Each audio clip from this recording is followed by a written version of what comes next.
Thank you all for coming back after the break and finding a seat. Appreciate it. We'll just get settled again. Hi, I'm David Lansky. I'm the CEO of Pacific Business Group on Health. Some of the panelists you just heard from are members of ours. Let me just say a word about what we're doing here. And my job here really is to help make a transition between the wonderful case studies and insights you heard from employers and purchasers to the implications for policy development here in Washington, where we started the day with Dr. Burgess and where the next panel will take us in quite a bit more detail. First, I want to thank AEI and Brookings for sponsoring this meeting with us. It's a tremendous opportunity to have a dialogue that is nonpartisan and across many points of view to try to think through what are the successful developments in healthcare policy.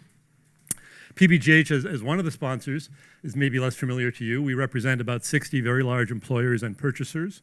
They together have about 12 million covered lives, and together they spend about $60 billion every year. So they have a strong stake in the improvement of the healthcare system for their own populations, and as several panel members said, for everybody in the country.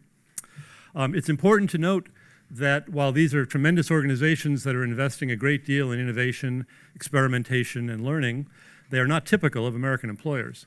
And there are many small and medium-sized employers around the country who don't have the resources or the scale to influence healthcare as directly as some of these companies can. So I think one thing we'll talk about today are the implications for these kinds of strategies for other employers who face many of the same challenges but don't have the same resources to affect the market. But certainly we think there's a lot to be learned from the lessons of the work that they've done.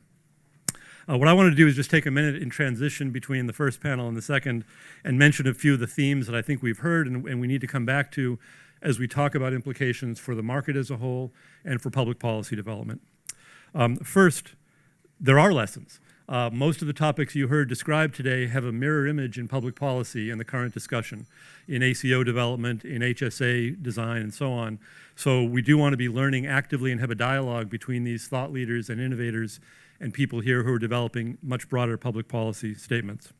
I'd also note, I think this was highlighted in Alice's questions, these are very carefully constructed programs. These are not blunt instruments. And what the employers seem to have learned often is they have to be very thoughtful and crafting these programs to suit the needs of their population and the environments in which they're practicing. Secondly, these employers are engaging in direct discussions with providers. They are not relying only on their health plan as a mediating organization. The health plans are critical, as everyone on the panel said, but they often find themselves needing to drive innovation directly in conversation with the providers. And then, moreover, as you also heard, they remain in direct conversation with their provider systems. And if you get into the weeds of some of the models you've heard about today, you'll see how much time and energy these companies are putting into understanding the care paths, the forces acting on their provider community, and trying to support them in making necessary changes. Implication of that is something we're thinking about again as a group. We've all talked a lot about insurance coverage and insurance products, but what we're hearing is that a lot needs to be done in actually redesigning the delivery system, and that means a reallocation of roles for everybody in the system, which we have to think some more about, and certainly public policy is critical. The third broad point is that alignment is becoming critical. Any one of these companies, I think as Sally said, as big as they are, doesn't really influence all the dynamics of the provider community or the marketplace. So that having alignment of signal to the provider community and to the public is very important. And we need a dialogue between public policymakers and private employers about what that signal is and how it can best be reinforced by everybody's behavior and action. I also took away some observations about the employers. First of all, their concerns are the same as the concerns we hear in state houses and here in Congress. They are acting on the same concerns, the same costs, the same quality issues, the same variation issues, and trying to find the right toolkit to address those concerns. They're often using some of the same approaches, as I mentioned, ACOs and HSAs and others. Very strong in today's discussion is that quality comes first for them. Ultimately, their biggest cost and their biggest concern is having a healthy, productive workforce that can make products and generate ideas and make things happen in the economy of our country and of the world.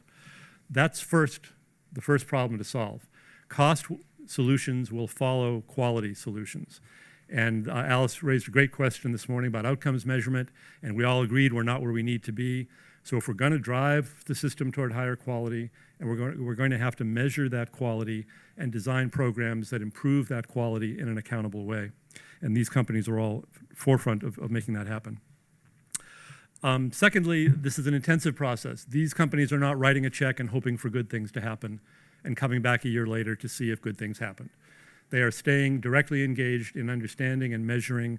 You heard a lot about analytics from all of these companies.